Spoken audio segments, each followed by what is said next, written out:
Donald Trump, propulseur des nationalistes chrétiens, un mouvement américain visant à faire de la Bible ou la parole de Dieu un repère pour leur société en vue d'éradiquer les antivaleurs.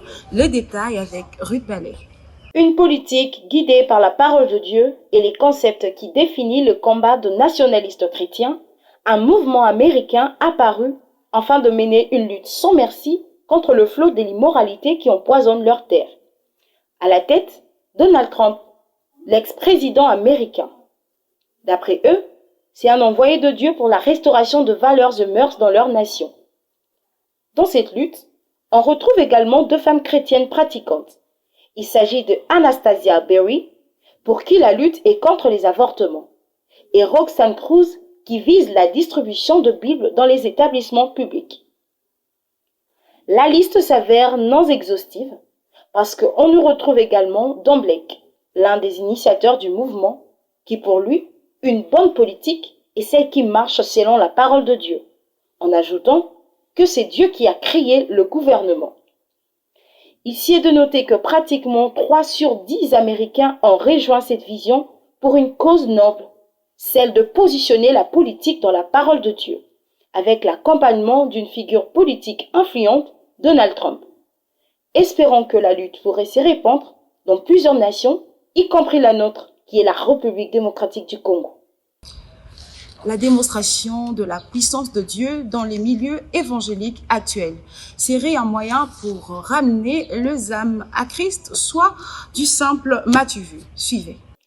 La démonstration de la puissance de Dieu par le miracle et les prodiges sont au préalable un moyen pour ramener les âmes à Christ. Au XXe siècle, nous avions vu des hommes tels que l'apôtre Heidi Nabala, le prophète Idahosa, l'évangéliste Kenneth Hagin, l'évangéliste Taylor Spawn et bien d'autres. Tous ont opéré dans une dimension extraordinaire, où le malade guérissait, les infirmes reprenaient l'usage de leurs membres, les aveugles recouvraient la vue. Pourtant, de nos jours, les taux de ces démonstrations ont baissé. On entend de moins en moins parler de ces œuvres. Dirions-nous que la puissance de Dieu s'était limitée à cette époque? Soit quelque chose manquerait aux ouvriers de notre âge. Il reste à voir et à revoir. La fréquence de consommation de fruits dans la ville-province de Kinshasa ne fait que baisser. S'agit-il d'un problème de conjoncture économique? Soit les Quinois ne sont-ils juste simplement pas intéressés par ces aliments? Les réponses sont avec Madame Émerienne Mwanamputu. Elle est nutritionniste au sein de l'hôpital militaire de la garde républicaine, mais aussi nutritionniste communautaire. Elle est également présidente au sein de la structure et équilibre. C'est elle qui va nous donner des précisions par rapport à ces faits. Bonjour Madame Émilienne. Bonjour Madame Ruth Ballet. Alors, que pensez-vous de la fréquence de consommation de fruits qui ne fait que baisser dans la ville, province de Kinshasa?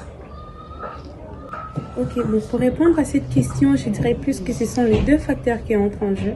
Il y a un problème économique, mais aussi une question de mentalité et d'intérêt. Si on essaie d'aborder la question des conjonctures économiques, nous allons voir que ici à Kinshasa, les fruits sont chers. Oui, il y a certains fruits qui sont chers, surtout les fruits qui sont importés, que nous ici nous n'avons pas la possibilité de cultiver suite au climat que nous avons. Il y a des fruits que nous ne cultivons pas ici et nous sommes obligés de les importer.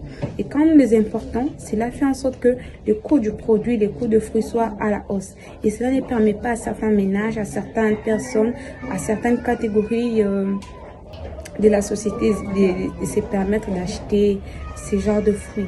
Donc ça coûte cher et la personne préfère prendre peut-être un jus en plastique qui coûte peut-être 600 francs, 500 au lieu d'acheter une pomme qui coûte par exemple 1500 ou 2000 francs. C'est un problème et cela fera en sorte qu'il y ait baisse de vente, baisse d'achat et de consommation de certains fruits. Mais aussi c'est question d'intérêt. Ici à Kinshasa, nous voyons plus que les gens achètent facilement ce qui est moins cher, ce qu'ils aiment bien, comme de mangue, c'est moins cher, des citrons, des ananas, ça coûte un peu plus bas par rapport à d'autres fruits qui sont importés. Alors là, je viens éveiller aussi la conscience de mes frères nutritionnistes à d'autres professionnels de santé, d'essayer de parler aussi de ces problèmes-là, de sensibiliser, d'encourager la consommation de fruits et de parler de leur importance. C'est aussi bien question de réveiller la conscience, question de réveiller la mentalité congolaise pour faire en sorte qu'il y ait croissance, qu'il y ait impact de consommation de fruits, qu'il y ait un taux élevé de consommation de fruits dans nos ménages ainsi que dans notre communauté. Merci madame, merci à vous aussi de nous avoir suivis.